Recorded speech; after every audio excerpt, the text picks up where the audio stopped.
Hey my scrappy friends, and welcome once again to both my channel and to the ScrappingClearly channel.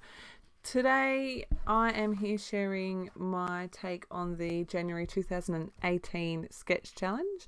Again, I am using the awesome Boys Fort collection by Pink Fresh Studio. As you could see on that sketch, it had that awesome diamond square pattern happening in the background, and when I saw this pattern paper I kind of went, oh, that has to be my background when I do the sketch. So that's exactly what I'm doing. Now, I was going to just use this piece of paper as my background without anything, but then I realized that two of the sides had the pattern cut and two of them, the sides were cream all along. So I decided to cut it down so that I had four sides that had the pattern cut through it. And I'm just mounting it on some blue cardstock from my stash. While I am sticking this down, I want to apologize super quickly already. I don't know what happened, but this is a shorter video, and that is because it is only half a process video. I'm not really sure what happened or how I didn't press record, but apparently I didn't press record. And so you will see that I go from a half completed mixed media background to a completed page and some close-up photos. I don't really know what happened. It's school holidays, things are crazy around here, so that's my excuse and I'm sticking to it, right? So back to the layout. I stick pretty closely to the sketch. As you can see, I'm using that square that I cut out of the middle of my background paper to mount my photos. So there's my little guy for his kindy assembly item last year. He just looks so cute with this little sailor hat on, and they did a sailor went to sea, and I apologize now, you will have the song stuck in your head by the end of this video because I'm still singing it in my head, and I made this 2 days ago, I think, so good luck. I am working on my title. I'm using the mini alphas from the collection, and I decided to go with the green and with those Indian Summer We Are Memory Keepers brown alphabet as well. You'll see here that I run for most of the creation of this page with this sheet of paper, with this with this layer. And then in the close-ups, you'll see that I have actually changed that paper out. I ended up deciding that being the only grey on the page, I just didn't feel like it was sitting quite right. So I do change that out, and you don't see me change it out, but you do see it in the close-ups.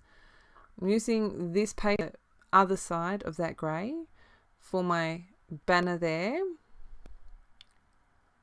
And I do muck around for ages trying to get, things just right where I want them. And I have cut most of that out because it's not the most exciting viewing in the world. You will notice probably that I am a bit precious about where things are going on this layout. I got a bit particular about especially those squares in the background, about the way that one side and cut in half and the other side was all cream, and I do move things over 1 millimeter here and 2 millimeters there just to make sure it's in exactly the right place, and then I'm pretty sure that I end up sticking it in a different place anyway. So I'm working on an extra little piece to go on the left hand side here. I pulled that tag out of my stash. It's a Tim Holtz craft tag, and I felt like I needed to bring that pattern over to the left hand side. Then I looked at the sketch again and I realized that there was actually another banner there. So I was like, oh yay, I can do a banner here, which is silly because sketches are all about interpretation, aren't they? Of course, I needed to do some work in the background, and I decided to pull out my gelatos. Now I pulled out 6 colors, I think, altogether, and I tested 4 of them. I've got them in my hands here, and they're all written in the blog post. I ended up using a colour that I didn't think I was going to use. I'll tell you that much. 1, 2, which other one? And that one. Okay, so the 1, 2, 3. I tested only 3 colours. Okay, so the 3 colours that I tested were, I started with pistachio because I really thought that was going to be my best match. Then I tried green tea, and then I tried spearmint. As you can see, I ended up going with the spearmint. I did try mixing the spearmint and the pistachio together, and I don't know why, but this brighter green just seemed to sit better for me. Yeah, I kind of thought that I wanted more of the same colour that's in the alphas, but this green, it's not the same colour, but it kind of matched better. Does that make sense?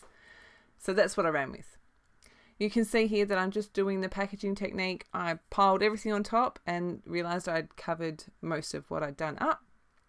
So I took everything off again, and now this is my favourite paintbrush to use. It's a round number 20, and it holds a heap of liquid. So I was just squeezing it then to get some of the colour out, and you can see that I use a packaging technique to smush it around.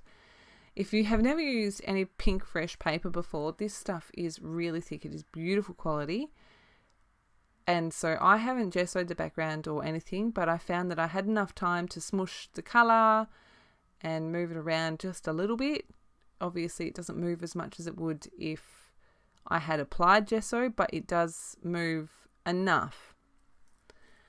I'm using that same paintbrush to add some splatters. Because it holds so much water, it's really hard to get splatters out of it if you're not using like a mist. But that's okay, I worked it out.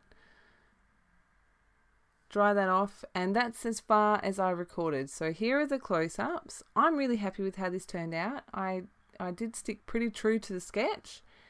Not normally my style either, with all those I want to say with all those paper layers, but I do use paper and I use pretty things, and yeah.